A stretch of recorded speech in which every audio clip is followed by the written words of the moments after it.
네, 반갑습니다. 마르스 김동석의 리얼 주식입니다. 오늘 마르스 김동석의 리얼 주식은 미국장 폭락할 때마다 쓸어 담아야 하는 주식 딱 두 개입니다. 미국장 폭락할 때마다 어떤 걸 우리가 어느 가격에 쓸어 담아야 되는지까지 전부 알려드리니까 영상 끝까지 꼭 시청해 주시길 바라겠습니다. 그 이외에 최근에 좀 이슈가 되는 AI 로봇, 반도체 자율주행, 저희 시장 전망부터 관련주까지 총정리한 자료집이랑 저희가 우주항공 AI 소프트웨어도 만들고 있습니다. 그 자료집 무료로 받고 싶다 하시면 영상 끝까지 꼭 시청하셔라 말씀드리면서 오늘 영상 바로 시작하겠습니다. 일단 미국 증시가 최근에 급락세가 지속되고 있고요. 반등세가 별로 강하게 안 나오고 있습니다. 미국 S&P 지수가 고점 대비 10%가 넘게 하락을 했고요. 실제 나스닥은 고점 대비 15%가량의 하락이 이어졌습니다. 그래서 조정장에 진입했다 그러면서 우려가 확산이 되고 있는 상태다라고 얘기가 나와주고 있죠. 적어도 4월 초까지는 공격적 비중 확대보다 보수적 대응이 필요하다라고 강조가 되고 있습니다. 그러니까 조심하라 이거죠. 시장이 앞으로 어떻게 될지 모르겠으니까 3월에서 4월에는 추가 관세 정책을 발표할 예정이고 4월 초에는 보수적인 컨센서스를 발표할 가능성이 높다라고 하죠. 그러니까 미국 기업들도 마찬가지고 이제 실적 발표가 이어지기 때문에 사실 1분기 실적이 썩 좋지는 않거든요. 대부분이. 특히 반도체 같은 경우에도.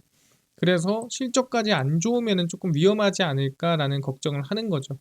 하방 압력이 계속 이어지기보다 여러 번에 걸친 반발 매수세가 유입될 것으로 예상이 되고 중장기적으로는 상승 여력이 있다라고 하죠. 그러니까 당장은 좀 밀렸지만 중장기적으로는 올라가긴 할 거야.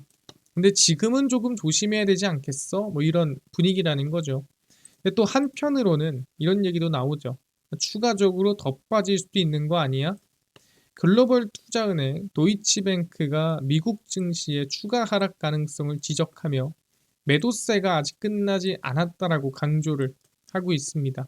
적어도 4월 초까지는 공격적 비중 확대보다는 보수적 대응이 필요하지 않겠냐라고 얘기를 하고요. 실제 이 상호관세가 부과되는 4월 2일 전까지는 정책 불확실성이 지속될 거고 투자자들의 포지셔닝도 계속해서 청산될 거다라고 생각하는 겁니다. 그러니까 사람들이 뭐 걱정이 돼서든 아니면 좀 불안해서든 지루해서든 청산할 가능성이 있다라는 거고 무역 전쟁이 심화될 경우에는 S&P 500 지수가 향후 5250선까지 추락할 것이라고 경고를 했습니다. 그래서 좀 심해지면은 더 큰 하락이 이어질 수 있는 거 아니냐라는 걱정이 나오고 있는 거죠. 그래서 미국 증시가 추가적으로 하락할 수 있다라고 도이치뱅크가 얘기를 하고 있습니다. 그래서 저는 지금 여러분들한테 하고 싶은 얘기는 뭐냐면 오케이 뭐 여기서 반등할 수도 있고 더 빠질 수도 있지. 근데 여기서 중요한 건 뭐냐면 그럼 폭락할 때마다 우리가 뭘 사야 될까? 뭐를 어떤 가격에 사야 될까를 알려드리고 싶습니다. 왜 이대로만 사도 이것만 사도 사실 안정적인 수익이라든가 수익률 높은 수익을 낼 수 있다라고 저는 생각을 합니다. 왜 그동안 검증이 된 자산들이기 때문에 첫 번째는 금입니다. 아시겠지만 과거 중앙은행이나 정부는 보유한 금을 기준으로 화폐를 발행했습니다. 그러니까 금이 1억이 있으면 이 현금도 1억을 화폐를 1억을 발행을 한 거죠. 그래서 금을 교환해주는 제가 증서라고 얘기를 했고요. 화폐를 금으로 교환할 수 있도록 보장을 했고 이걸 우리는 금본위 제도라고 불렀습니다. 그러니까 결국엔 금이라는 거는 우리의 보험이었습니다. 역사적으로. 근데 미국 대통령 리처드 닉슨이 금 달러 교환을 중단을 했죠. 왜? 금보다 돈을 더 많이 발행해야 되는 상황이 온 겁니다. 그래서 야 이거 때려치고 달러 그냥 발행해. 그래서 금본위 제도는 완전히 종료가 됐습니다만 여전히 사실 금에 대한 우리의 믿음이나 보장은 이어지고 있다라는 거죠. 금은 더 이상 통화의 기반이 아닙니다. 그러니까 통화의 양만큼 금이 존재하지 않아요. 그지만 여전히 투자 자산과 안전 자산으로 경제적 불확실성이 커질 때마다 중요성이 대두가 되는 거죠. 왜? 사실 나라가 망하면은 그 나라의 돈은 그 나라가 책임지는 거예요. 그러면은 그 나라를 믿고 있다가 같이 망하는 거거든요. 그럼 사람들이 뭐예요? 야, 그러면 현금보다는 금이 낫지 않겠어? 뭐 이런 생각을 항상 위험하거나 걱정이 될 때마다 하게 된다라는 거죠. 금은 한정된 자원입니다. 그러니까 판다고 계속 나오지 않는다라는 거예요. 그래서 남은 매장량이 점차 감소하고 있고 채굴 비용이 증가함에 따라 금의 희소성은 더욱 부각됩니다. 그러니까 금이라는 거는 한정적이다 보니까 가격 자체가 무한대로 떨어질 수가 없는 거죠. 올랐으면 올랐지. 왜 희귀하다 보니까. 그렇기 때문에 사람들이 조금 위험하거나 안전하고 싶으면 금으로 넘어가게 된다라는 거고요. 그러다 보니까 금은 주로 달러화로 거래가 되고 있어요. 그래서 우리가 지금 금 선물을 몇 달러냐 보통 이렇게 얘기를 하거든요. 달러 가치가 약세를 보일 때 금 가격은 상승하는 경향이 있습니다. 달러 가치가 약세가 보인다는 건 뭐예요? 그 나라, 정확히 말하면 미국이 조금 위험해지는 거 아니야? 미국의 신용이 떨어지는 거 아니야? 싶을 때 금 가격이 상승한다라는 거죠. 금리가 낮거나 마이너스 금리 환경에서는 금의 기회비용이 감소하여 금 수요가 증가를 하게 됩니다. 정확히 말하면 인플레이션의 방어 용도로 금이 쓰인다라고 보시면 될 것 같아요. 왜? 금은 가치가 일정하기 때문에 글로벌 금융 위기나 경기 침체가 발생하면, 그러니까 어느 나라나 또 누군가를 신뢰할 수 없는 상황이 생기면 사람들은 안전자산으로, 마치 과거의 금본위 제도를 몸으로 알고 있는 것처럼 금으로 다 넘어가게 됩니다. 그래서 금은 사실 1년에 한 2번 정도 매수 기회를 줍니다. 이건 제 전략이고요. 그래서 2025년에는 아직 매수 기회가 한 번도 안 왔어서 한 번은 줄 가능성이 높아요. 왜냐하면 여러분들 모든 자산은 이렇게 올라가지 않아요. 모든 자산은 상승과 하락을 반복하면서 올라갑니다. 미국 증시도 마찬가지죠. 항상 상승과 하락을 반복하면서 상승을 하기 때문에 우리는 이 저점 구간 라인대가 어느 정도인지만 알면은 충분히 여기서 좀 더 밀리더라도 분할 매수를 하면서 평단을 맞추면 결국에는 성장하는 자산이라면 수익을 낼 수가 있다라는 거죠. 저는 그게 금이라고 보는 겁니다. 왜냐한다면은 금을 보시면은 결국엔 금은 뭡니까? 올라가게 되는데 아시겠지만 이 전부터도 계속 우상향이에요. 계속 우상향인데 중요한 거는 2016년을 기점으로 뭐가 바뀌냐면은 금의 이 매장량이 확연하게 줄게 됩니다. 그래서 그 매장량 자체가 부족해져요. 그래서 가격이 크게 하락하거나 흔들리는 상황이 안 생겨요. 왜? 여기까지는 금의 매장량이 그래도 많았는데 여기서 많이 캤기 때문에 더 이상 캘 금이 많이 없어요. 그래서 상승폭이 더 가파라지는 모습을 확인할 수가 있습니다. 그래서 금은 결국엔 우상향이고 결국에는 상승이다라고 얘기하는 거예요.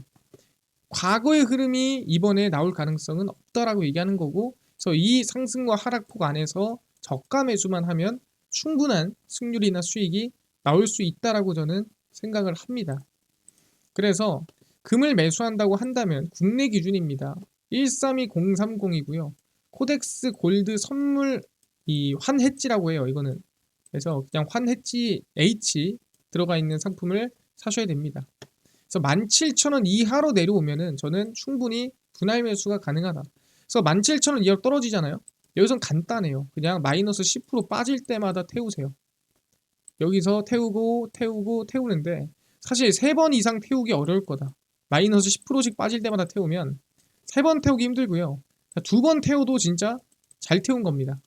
여기 태우고 10% 빠져가지고 태웠다. 이 2번만 태워도 진짜 잘 태운 거고 이렇게까지 빠질 일이 거의 없어요.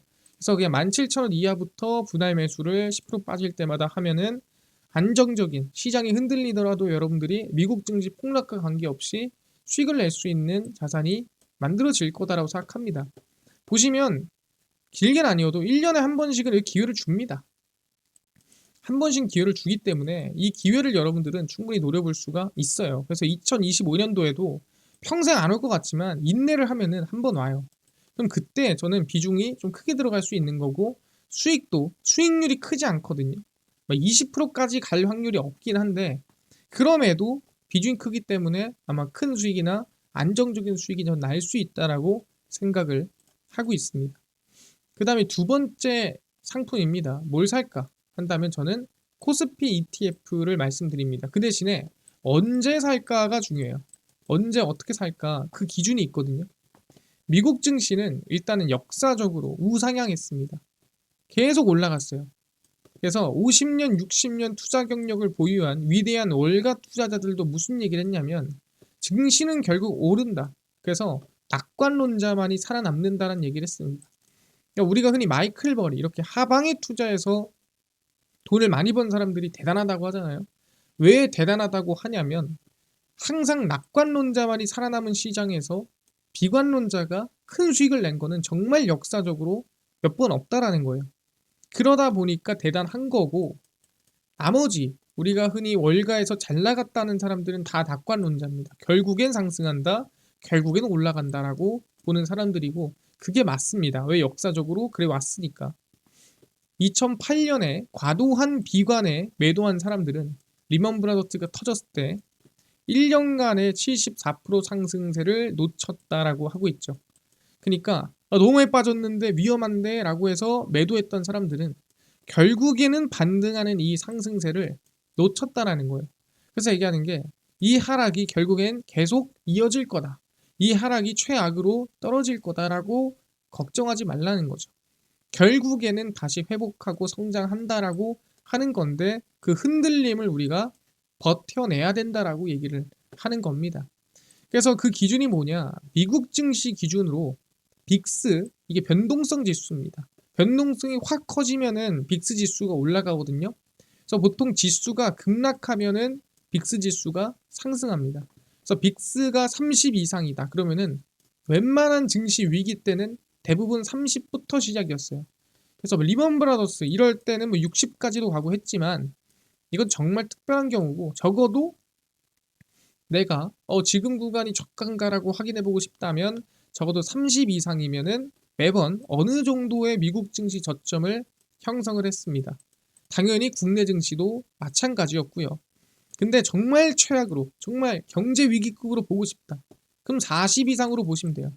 근데 이거는 정말 없어요. 몇 번 없고요.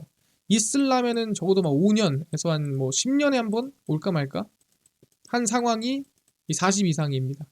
근데 40 이상에서는 승률이 거의 100%가 나옵니다. 40 이상의 매수를 하면은 승률이 거의 100%예요. 근데 5년에서 10년에 한 번 올까 말까 해서 사실 이거를 많이 까먹어요. 근데 뭐 그때 가서 제가 다시 한번 얘기를 하고요. 빅스가 30 이상에 국내는 코스피 PBR이 0.9 이하면 코스피 분할 매수가 가능한 구간으로 매번 안정적인 수익을 줬습니다. 그래서 저는 빅스가 30 이상이고 국내 코스피가 PBR이 0.9 이하다. 이건 저는 기회다라고 보고 있어요. 그래서 이게 언제였냐? 최근에 사실 빅스가 30까지 가지 않았는데 거의 거기에 준하는 수준까지 올라갔습니다. 거기에 PBR까지 0.9까지 떨어졌는데 과거를 본다고 한다면 이제 빅스가 이제 제가 30으로 그어놓은 거거든요. 30 기준으로 1997년도, 그다음에 2000년도, 그다음에 2001년도, 그다음에 뭐 우리가 흔히 알고 있는 2008년도 이때가 이제 빅스가 지금 보면 뭐 70막 이렇게 쐈잖아요. 이런 경우 거의 없어요. 이때가 이제 과거의 팬데믹 때, 그리고 이때가 이제 우리가 흔히 알고 있는 리먼 브라더스 때, 그 다음에 30, 대부분이 30 근처에서 증시가 급락할 때 유지가 되죠. 2018년도 이때 이제 양적 긴축할 때, 2022년도 양적 긴축할 때, 그러니까 이때가 미국 지수 막 25%씩 빠질 때인데도 불구하고 30 수준이에요. 그래서 30도 정말 높은 겁니다. 그래서 30 근처까지 왔다라고 한다면 정말 많이 올라온 거고 증시가 이 정도면은 이제는 저가가 시작된다. 그러니까 지금부터 더 빠지더라도 지금 구간부터는 관심을 가져야 된다라고 판단을 한다라는 거죠. 그래서 여기에 실제 빅스의 이제 PBR까지 계산을 넣는다면 2008년도에도 0.93이었어요. 코스피 PBR이.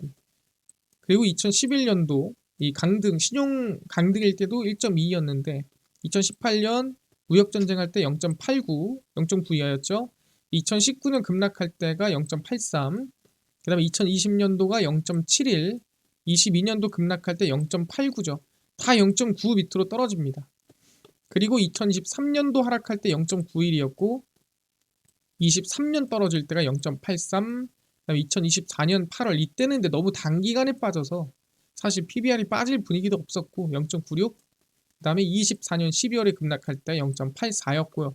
최근에가 얼마였냐면 0.89, 0.9 왔다 갔다 했습니다. 그러면서 좀 반등세가 이어졌죠.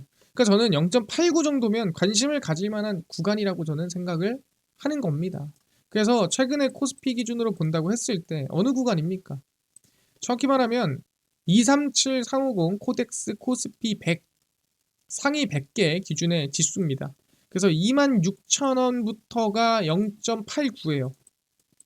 그래서 저는 26,000원 이하로부터는 분할 매수를 한다면 충분히 안정적인 수익을 낼 수 있는 구간이라고 생각을 합니다. 자, 여러분들은 코스피 기준 26,000, 이 237, 350 기준입니다. 이거 기준으로 26,000원 이하로 떨어지면 이것도 마찬가지로 마이너스 10%대마다 분할 매수를 한다면 사실 분할 매수 2번 하기 힘들 거예요. 그 정도로 빠지기 힘들 거고, 그 기회가 온다면 저는 충분히 여러분들도 시장이 빠지더라도 안정적인 수익을 낼 수 있는 기회가 온다라고 저는 생각을 합니다. 그래서 이렇게 기회를 잡아볼 필요가 있다라는 거예요.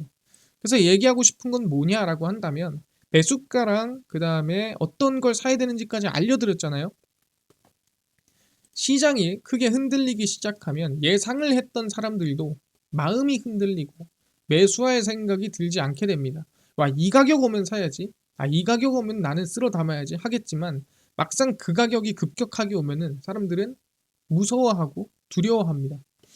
코스피 PBR이라든가 아니면은 방금 얘기한 금이라든가 빅스 지수와 같이 일정한 기준에 맞춘 대응을 한다면 시장이 흔들리더라도 저점 매수가 어느 정도는 가능하다라는 거예요. 그러니까 지금부터 더 빠지더라도 나는 분할로 충분히 대응할 수 있을 만큼 안정적인 구간에 왔다라는 기준을 알고 있으면 그래도 괜찮다라는 거죠. 그래서 과거 2020년이나 2007년 등 이 최악의 증시 속에서도 증시는 결국엔 성장을 했고요. 결국엔 회복이 됐습니다. 그래서 이 회복되고 성장하는 역사는 100년 연속이나 반복되고 있기 때문에 우리는 앞으로도 이어진다라고 봐야 돼요. 그래서 1년에 2번 정도 기회를 줍니다. 보통 방금 전에 얘기한 기준을 1년에 2번 기회 주는데 2025년 안에도 분명 기회를 한 번씩 더 줄 겁니다. 그래서 코스피 100이랑 금을 안전한 대응이 가능하지 않을까 생각하니까 아까 말씀드린 상품 가격 꼭 알아두시고 기회가 왔을 때 시장이 오히려 미국장이 급락하더라도 수익의 기회로 보면서 같이 대응했으면 좋겠다 말씀드리겠습니다. 여기까지 이해가 됐습니다. 그래서 저는 개인적으로 여러분들이 시장이 힘들더라도 이 기회를 잡을 수 있는 상품, 좀 안전하게 잡을 수 있는 상품에 대해서 안내를 해드리고 싶었고요. 금이랑 코스피 100 기준을 잡아드렸습니다. 가격이랑 상품 꼭 확인하시고요. 이해가 됐습니다. 근데 이것뿐만이 아니라 아까 전에 AI 로봇, 반도체, 자율주행, 시장 전망 관련주부터 자료집까지 저희가 무료로 좀 나눠준다고 했는데 혹시 이거 어디서 받을 수 있나요? 또는 당일 급등이 예상되는 단타 종목을 매일 무료로 나눠주시고 장 시작 전에 급등이 예상되는 뉴스라든가 시황을 무료로 나눠주시고 테마주라든가 매매법 강의를 무료로 나눠주세요 하시는 분들이 있어서 김동석 대표가 100% 무료로 나눠드리고 있습니다. 어디서 나눠드리고 있느냐라고 한다면 바로 김동석의 리얼 주식 연구소라는 100% 무료 어플에서 나눠드리고 있고요. 이 어플은 내가 아이폰을 씁니다. 앱스토어에서 무료로 설치 가능하고 갤럭시를 씁니다. 구글 플레이, 플레이 스토어에서 무료로 설치 가능합니다. 설치하고 나면 혹시 전화번호 같은 거 적어야 되나요? 아무것도 안 적으셔도 됩니다. 무료니까요. 앱스토어, 구글 플레이, 플레이 스토어 접속을 하신 다음에 뭐라 검색하냐? 김동석의 리얼 주식 연구소라 검색하시면 이렇게 어플이 화면에 뜨게 됩니다. 그래서 100% 무료로 설치 가능하니까요. 꼭꼭꼭 설치를 하셔라 말씀을 드립니다. 설치하고 나면은 이렇게 어플이 화면에 뜨게 되고요. 당일 리얼 추천주가 당일 급등 예상되는 종목을 무료로 알려드리고 급비 분석이 장 시작 전 시황, 급비 자료가 테마주라든가 매매법 무료로 나눠드리고 있습니다. 그리고 아까 전에 말씀드렸던 AI 로봇 자료집, 자율주행 자료집 어디서 무료로 받을 수 있나요?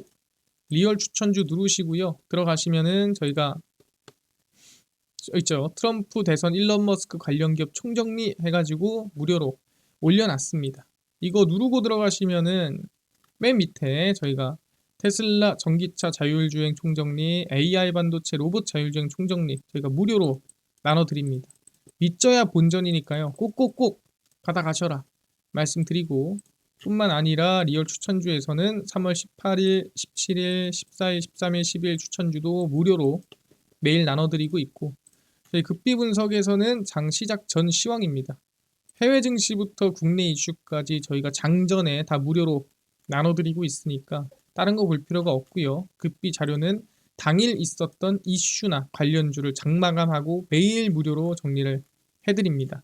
그래서 김동석의 리얼 주식 연구소 저희가 평생 100% 무료로 운영하는 어플이니까 종목 시황 테마주 강의 꼭 얻어 가시고요. 뿐만 아니라 저희 마르스 김동석의 리얼 주식 유튜브 여러분들의 사랑으로 커갑니다. 우리 구독자 20만 명 향해 달려가니까 유튜브 구독, 영상 좋아요, 그 다음에 댓글까지 남겨주시면 너무나도 감사하겠다 말씀드리면서 오늘 영상 여기서 마치고 다음번에 더 좋은 영상으로 찾아뵙도록 하겠습니다. 감사합니다.